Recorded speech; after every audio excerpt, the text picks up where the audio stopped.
आज हमने पिछली वीडियो में अपने first chapter nutrition in plants start किया था। उसमें हमने प्लांट्स में न्यूट्रिशन की मोड्स के बारे में पढ़ा था। हमने ये पढ़ा था कि फोटोसिंथेसिस की प्रोसेस कैसे होती है। इसके अलावा हमने न्यूट्रिशन के अदर मोड्स के बारे में पढ़ा था कि ये भी पढ़ा था कि प्लांट्स में कार्बोहाइड्रेट के अलावा और कौन से न्यूट्रिएंट्स प्रेजेंट हो सकते हैं।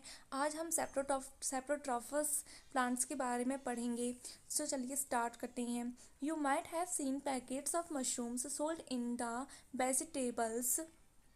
वेजिटेबल्स मार्केट, यानी कि मार्केट में आपने वेजिटेबल्स के रूप में मशरूम को बिकते हुए देखा होगा। अगर आपने नहीं देखा है तो आप मार्केट जाइए और वहाँ से खरीद कर लाइए। आप उन्हें स्टडी कीजिए कि वो मशरूम कैसे दिखाई देती हैं। You may have also seen fluffy umbrella like patches growing in moist soils और on rotting wood during the rainy season. आपने रेनी सीजन के दौरान आपने जो बरसात के दिनों में क्या होता है, जब लकड़ियाँ भीग जाती हैं यानी कि जो वुड होती है वो भीग जाती है, तब उस पर कुछ अम्ब्रेला लाइक पैचेस उस पर ग्रो कर जाते हैं। ठीक है, आपने देखा होगा। आप उन्हें बरसात के दिनों में कहीं भी आपको देखने को मिल जाएंगे, आप उन्हें देख सकते हैं। Let us find out what type of nutrients they need to survive and from where they get them. अब हमें ये जानने की आवश्यकता है, हम ये जानना चाहते हैं, हम ये फाइंड करना चाहते हैं कि जो न्यूट्रिशन का जो टाइप है वो कहाँ से सर्वाइव करती हैं, यानी कि अपनी लाइफ को सर्वाइव करने के लिए वो न्यूट्रिशन कहाँ से लेते हैं जो कि उन्हें वो प्राप्त होता है। वो जो want to know how these organism acquire nutrients, वो जो ये जानना चाहता है कि जो ऑर्गेनिज्म होते हैं वो अपने न्यूट्रिशन को कहाँ से प्राप्त करते हैं। Because they do not have mouth like animals do, यानी कि इनके पास में अन्य जानवरों के समान माउथ नहीं होता है। They are not like green plants, ये ग्रीन प्लांट्स भी नहीं होते हैं। इनके पास में क्लोरोफिल भी नहीं होता है। And can't make food by photosynthesis, और ये फोटोसिंथेसिस की प्रोसेस के दौरान अपने फूड का निर्माण भी नहीं कर सकते हैं। तो वो ये जानना चाहता है कि ये अपना न्यूट्रिशन कहाँ से लेते हैं। इसको जानने के लिए आपको एक एक्टिविटी करनी होगी जो कि आपकी बुक में दी गई है। तो आपको क्या करना है, take a piece of bread and moisten in with water. आपको क्या करना है, ब्रेड का एक पीस लेना है और इसको आपको वाटर से मॉइस्ट करना है। फिर इस ब्रेड के पीस को आपको 2 से 3 डे के लिए आपको क्या करना है, बिल्कुल ही मॉइस्ट वार्म प्लेस में आपको इसे छोड़ देना है। कब तक, जब तक आप इस पर प्लफी पैचेस अपीयर नहीं हो जाते हैं तब तक। What is the colour of these patches, in patches का कलर कैसा होता है। अब हमें ये जानना है कि इनका कलर कैसा होता है। Observe the patches under a microscope, microscope में हम इन पैचेस को ऑब्जर्व करते हैं और अ मैग्नीफाई ग्लास या फिर मैग्नीफाइंग ग्लास से इनको स्टडी करते हैं और अपने ऑब्जर्वेशंस को हम नोटबुक में लिखेंगे। अब क्या ऑब्जर्वेशंस आते हैं हम ये देखते हैं। हम देखते हैं कि ये जो ब्रेड का जो पीस है उस पर कॉटन लाइक थ्रीड्स स्प्रेड होती हैं, यानी कि उस पर रुई जैसे धागों की संरचनाएं हमको दिखाई देती हैं। अब हम इन ऑर्गेनिज्म को क्या कहते हैं। आप इसे ब्रेड पर टेस्ट ना करके आपके घर में अगर पिकल होता है, यानी कि जो अचार होता है, आप उसमें भी देख सकते हैं। अगर बहुत दिन तक वो आपका पिकल रखा रहेगा तो उस पर रुई जैसी संरचना यानी कि कॉटन जैसी संरचना आपको दिखाई देगी। और इन ऑर्गेनिज को हम क्या कहते हैं, फंजाई कहते हैं। क्योंकि आपने देखा होगा कि जो फफूंद जैसे हम बोलते हैं वो अंधेरे में ही, यानी कि उसे लाइट की कोई आवश्यकता नहीं होती है, वो अंधेरे में ही अपना जो न्यूट्रिशन होती है वो डेड और डिकिंग ऑर्गेनिज्म से ले सकती है।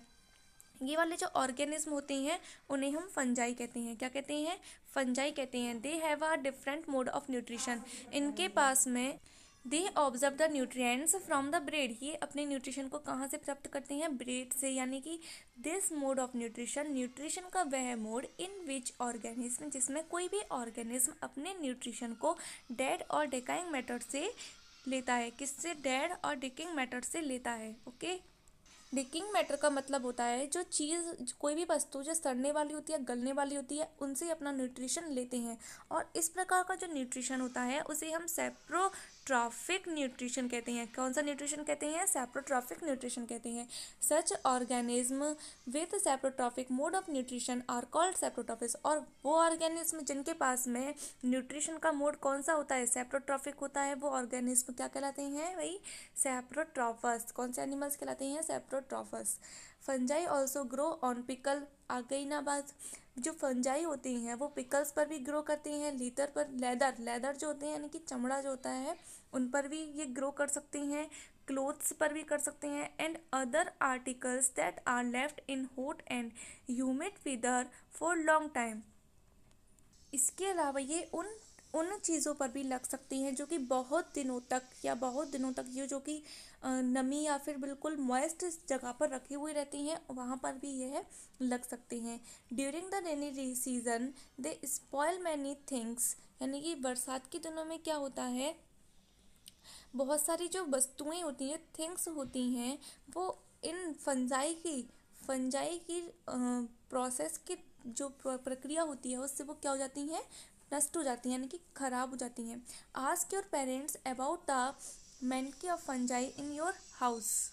तो आपको क्या करना है, आपको आपके पेरेंट्स से ये पूछना है कि जब फंजाई से होने वाली जो मैनस है, यानी कि जो नुकसान है आपके घर में, उनके बारे में आपको पूछना है।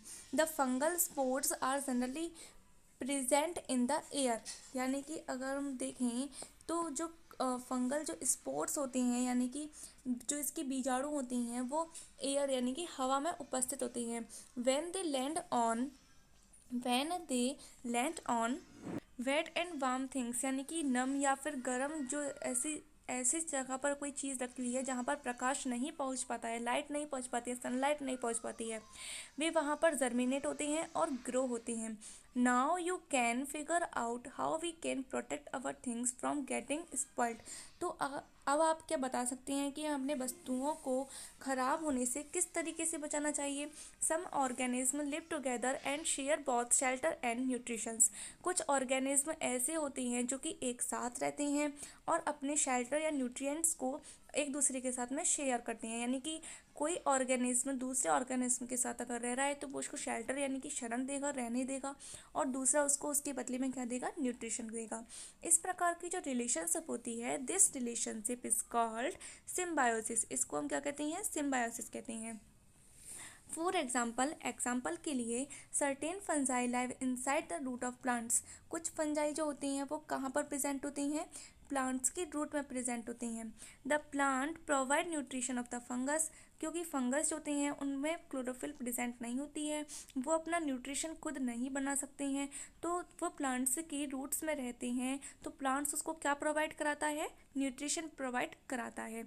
इसके बदले में जो फंगस होता है वो प्लांट को क्या देता है, वाटर और नाइट्रोजन उपलब्ध कराता है, सर्टेन न्यूट्रिएंट्स यानी कि नाइट्रोजन उपलब्ध कराता है। इन ऑर्गेनिज्म कॉल्ड लाइकेन्स, कुछ ऑर्गेनिज्म जो होती हैं, इसका सिम्बायोसिस का जो नेक्स्ट जो एग्जांपल है वो आपका है लाइकेन। लाइकेन में क्या होता है, अ chlorophyll containing partner which is an algae. उसमें क्या होता है कि फंगस और एल्गी एक साथ रहती है। जो एल्गी होती हैं उनमें क्लोरोफिल पाया जाता है, वो अपना फूड स्वयं बना सकते हैं। द फंगस प्रोवाइड शेल्टर, तो फंगस क्या करता है, एल्गी को रहने के लिए शेल्टर देता है, यानी कि उसे स्थान उपलब्ध कराता है। Water and minerals to the algae, और एल्गी को वाटर और मिनरल्स देता है। इसके बदले में in turn the algae prepares and provide food to the fungus, वो फूड प्रोवाइड कराती है किसके लिए, फंगस के लिए, और बनाती है। ओके, आपको यहाँ तक समझ में आ गया होगा। अब हम आगे चलते हैं। How nutrients are relationship in the soil, यानी कि अगर हम बात करें तो सॉइल में हम ये रिप्लेस, इस टॉपिक को हम कल अपनी क्लास में स्टडी करेंगे। आज आपको यहाँ तक पढ़ना है, आपको लाइकिन के बारे में पढ़ना है, सिम्बायोसिस के बारे में पढ़ना है, आपको सेप्टोट्रॉफस प्लांट्स के बारे में पढ़ना है। आप अच्छे से स्टडी कीजिए and thank you very much.